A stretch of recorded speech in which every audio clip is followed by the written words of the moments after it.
디플레이션의 늪에 빠졌다. 자국 국민이 가난해지는 현상이에요. 중국의 빈집이 1억 채가 넘는다라는 보도까지 이미 나왔습니다. 그만큼 중국 인민들의 불안감이 고조되는 국면이다라고 볼 수 있어요. 중국의 기업마저 해외에 공장 짓고 있다는 얘기예요. 중국의 돈이 빠져나가는 국면입니다. 성장 동력이 이제 끊겨버린 거예요. 어쩌면 일본처럼 잃어버린 30년에 이제 진입하는 것은 아닌가. 중국 경제를 표현해주는 수식어들이 굉장히 많습니다.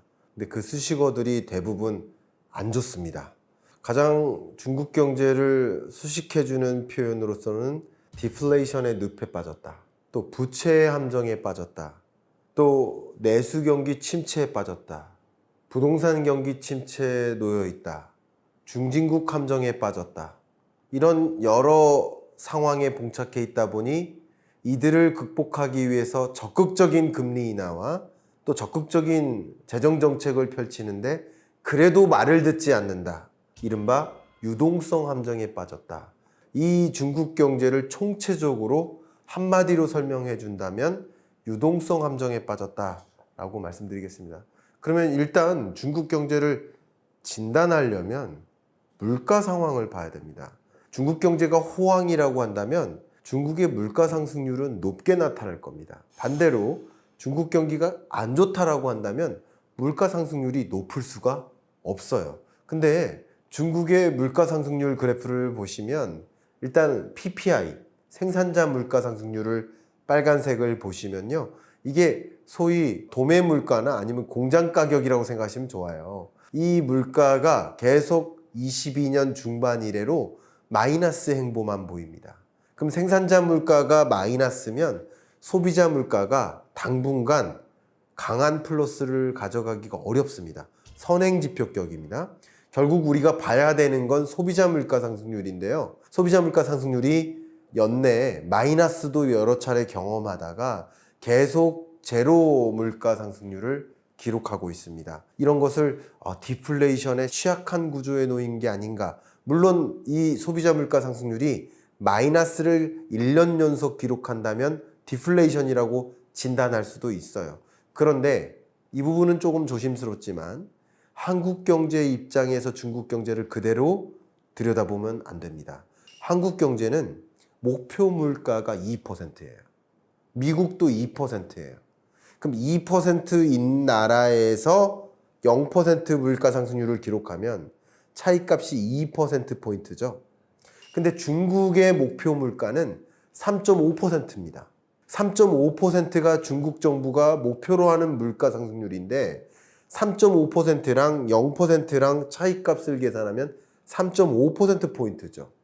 그러니까 결과적으로 말씀드리면 이걸 2% 목표 물가에 근접하게 생각을 해본다면 어쩌면 이미 중국은 중국스러운 디플레이션 상황에 놓인 게 아닌가라고 판단해 볼 수 있을 것 같아요. 그래서 이번에 IMF에서도 보고서를 냈는데 중국을 진단하고 중국에 대해서 경고의 메시지를 던진 IMF 진단 보고서가 나왔는데 IMF의 지표 하나가 있습니다. DVI라는 지표가 있습니다. Deflation Vulnerability Index. 디플레이션에 얼마나 취약한 구조에 놓였는가를 진단하는 지표인데 이 검정색 선이 마이너스의 모습을 한동안 오랫동안 보이죠. 이미 디플레이션에 취약한 구조로 빠져 있다라는 뜻입니다. 이 디플레이션에 처하면 얼마나 나쁜 것인가. 일본이 잃어버린 30년을 겪었죠. 그 잃어버린 30년을 겪게 된 이 현상을 설명하는 방법은 여러 가지 각도가 있겠는데 거시경제적으로 보면 일본이 왜 잃어버린 30년을 겪었느냐? 디플레이션인 겁니다. 30년 전 임금 수준이나 지금의 임금 수준이나 차이가 거의 없어요. 그럼 세계 많은 나라들이 30년 동안 평균 임금이 올라가고 있는데 일본은 가장 높았던 나라였는데 많이 낮았던 나라들이 이미 올라가서 임금 수준이 일본보다 올라가 버린 상태예요. 그럼 결과적으로 일본은 상대적으로 가난해진 거예요. 이렇게 디플레이션은 자국 국민이 가난해지는 현상이에요. 물가가 떨어지니 신규 투자도 안 해요. 일자리도 없어요. 일 굳이 찾을 필요도 없을 것 같아요. 그냥 이렇게 성장이 멈춘 상태예요. 물론 경제 위기는 아닙니다. 경제 위기가 내몰려서 마치 한번 크게 조정을 겪고 다시 성장하는 흐름이 아니라 계속 제로 성장하는 흐름, 그런 흐름 상황에 나타나는 모습이 바로 디플레이션에 가까운 표현일 텐데, 중국 경제는 디플레이션 상황에 놓였다라고 진단해 볼 수 있을 것 같습니다. 자, 그러면 중국은 왜 디플레이션 상황에 놓였을까? 그 배경을 설명드린다면 첫 번째는 바로 부동산 침체입니다. 중국의 부동산 가격이, 부동산 판매량, 거래량이, 신규 주택 착공 건수가, 그리고 역시 건설 부분의 고정자산 투자라고 하죠. 건설 투자 규모가 모두 다 마이너스 행보를 보이고 있습니다. 그래서 많은 사람들이 여러분 지적했겠지만 중국의 빈집이 1억 채가 넘는다라는 보도까지 이미 나왔습니다. 적어도 6천만 채는 된다라고 평가를 하고 있습니다. 중국에 빈집이 쌓여 있다. 그래프 보시는 것처럼 1선 도시, 2선 도시가 아니라 그 3선 도시 수준 같은 경우는 정말 미분양 주택이 엄청나게 쌓여 있는 거예요. 빈집이 이렇게 많아진 구조로 가고 있다 보니 결국 건설사들이 분양되면 돈 갚을게요 할 수 있는데 분양이 안 되니 돈을 못 갚는 거죠. 금융사들도 부실해지고 건설사도 지금 부실해진 상황입니다. 근데 중국 경제를 놓고 봤을 때 부동산 관련 산업을 전체 GDP에서 많게는 30%까지로 보고 있어요. 그러면 중국 경제에서 부동산 경기 침체는 곧 중국의 경기 침체를 가져오는 주된 특징이라고 볼 수 있겠습니다. 특히 한번 생각해 보면 왜 디플레이션을 유도했을까? 여러분 한번 생각해 보세요. 집을 집니다. 이 집에 벽돌만 들어가요? 시멘트만 들어가요? 철강만 들어가요? 각종 원자재 수요가 들어가는 겁니다. 그 밖에 가전제품도 들어가요? 가구도 들어가요? 인테리어도 들어가요? 정말 어마어마한 수요가 이 부동산 거래에서 나오는 거예요. 그런데 그 수요가 이렇게 침체되고 있다라는 얘기는 중국의 생산자 물가나 소비자 물가가 반등하기가 어려운 구조라고 말씀드릴 수 있겠죠. 첫 번째 이유가 바로 부동산 침체라고 한다면 두 번째 침체는 바로 내수 침체입니다. 중국 인민의 소비자 신뢰 지수가 보시는 것처럼 파란색 선이 급감합니다. 이 기준선을 완전히 하회해서 다시 이 기준선으로 돌아가지 못하고 있는 국면입니다. 이렇게 내수 침체가 나오게 된 배경은 소비자의 신뢰 지수가 꺾인 거예요. 소비자가 불안함을 느끼는 거예요. 소비자가 불안함을 느낄 때 어떻게 할까요? 소비를 적극적으로 할까요? 아닙니다. 내가 소득은 변변치 않지만 가급적이면 다 저축해야겠어. 심지어 중국은 이런 경제 상황을 이겨내기 위해서 금리를 계속 인하합니다. 유동성을 계속 공급합니다. 금리가 떨어지는데도 저축 의지가 강해져요. 빨간색 선 보세요. 저축 의지가 계속 강해집니다. 이건 굉장히 특이한 현상입니다.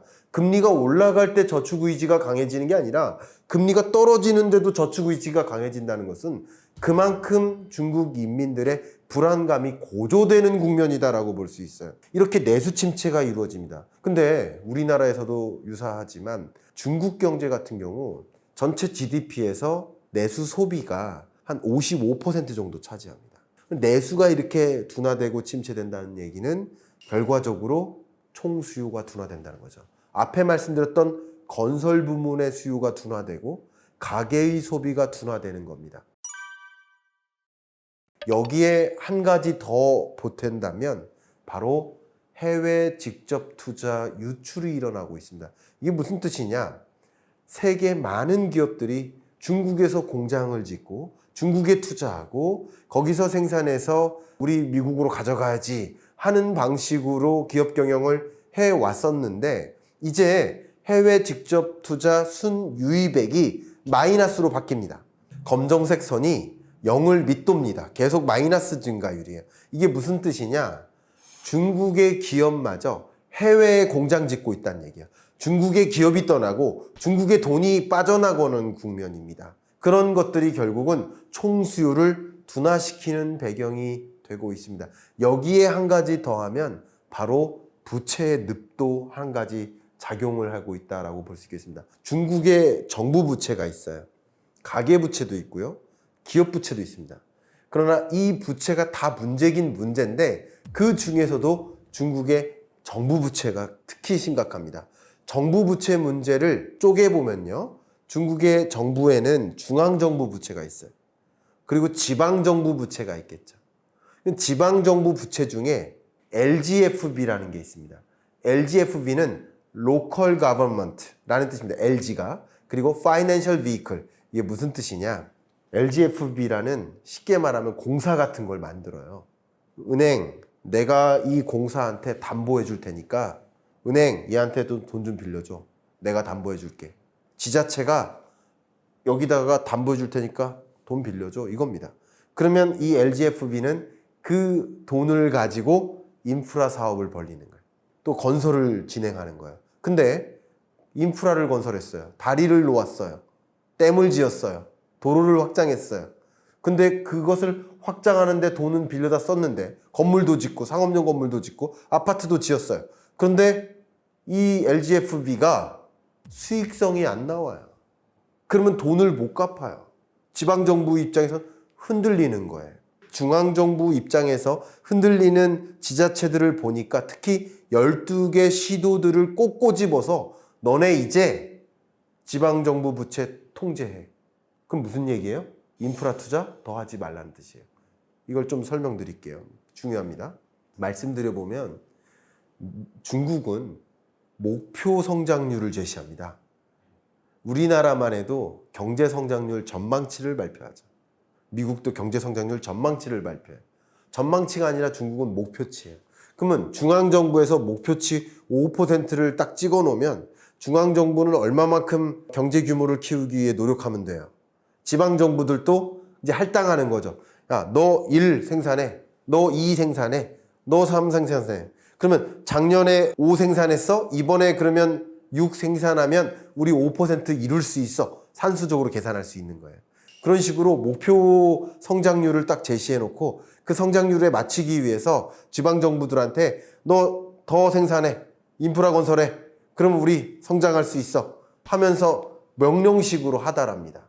명령식으로 하달할 때 지방정부는 LGFB에 의존해서 내가 담보해 줄 테니까 여기에 대출해줘. 그리고 LGFB 너 다리 지어. 도로 넓혀. 이렇게 하는 겁니다. 그런데 이런 식으로 성장해왔던 중국이 성장 동력이 이제 끊겨버린 거예요. 왜냐하면 도저히 감당하지 못할 만큼의 부채 문제가 커지고 이런 부채를 특히 LGFB를 활용한 지방정부 부채를 숨겨진 부채, 그림자 금융이라고 보통 비유를 하고 있거든요. 그럼 부채 문제가 이제 심각해지니까 인프라 적당히 건설해. 이제 부채 상환에 집중해. 라는 방식으로 전환하는 거예요. 그러면 이마만큼 신규 투자를 못하고 성장 동력은 제약되고 그러면 그만큼 성장은 멈추는 거예요. 자, 그럼 이런 현상 속에서 중국이 디플레이션 상황에 놓였기 때문에 중국은 어떻게 해야 될까요? 통화정책과 재정정책 관점에서 둘 다 많은 인풋을 넣습니다. 예를 들면 금리를 계속 인하해요. 유동성을 계속 공급해요. 또 재정정책도 확장적 재정정책을 펼칩니다. 경기를 부양시키려고 극단적인 처방을 가끔 내리는데요. 경기가 너무나 안 좋다라고 할 때마다 이구환신이라는 정책을 동원합니다. 이구환신이 뭐냐면 내구재 사면 보조금 줄게 이겁니다. 자동차, 가전, 가구 같은 거 지금 사면 보조금 이만큼 줄 테니까 다른 때 사지 말고 지금 사. 그때마다 이구환신 제도를 도입했었고 도입할 때마다 효과가 나타났었어요. 그런데도 지금 효과가 안 나타나고 그런데도 금리를 인하해도 아무리 금리를 인하해도 디플레이션 상황에 빠져나오지 못하고 있고 아무리 금리를 인하해도 집값이 계속 떨어지고 있고 신규 판매가 안 이루어지고 아무리 금리를 인하해도 저축액이 늘어나고 소비가 이어지지 않습니다. 이걸 바로 유동성 함정에 빠졌다라고 볼 수 있겠죠. 그래서 중국 경제는 어쩌면 일본처럼 잃어버린 30년에 이제 진입하는 것은 아닌가 다만 일본 같은 나라는 이미 선진국 수준으로 도약한 다음에 성장이 멈췄기 때문에 그럴만하다라고도 볼 수 있어요. 어떤 나라가 일본을 보아도 그래도 성장이 멈췄다 하더라도 선진국으로 평가하지 않습니까? 그런데 중국 같은 나라는 선진국으로 도약하기도 전에 중진국에 머물 수밖에 없는 제로 성장하게 되는 그런 구조로 간다면 이런 경제를 우리는 중진국 함정이라고 또 얘기하죠. 이렇게 여러 가지 늪과 함정에 빠져 있다 이렇게 표현해 볼 수 있겠습니다.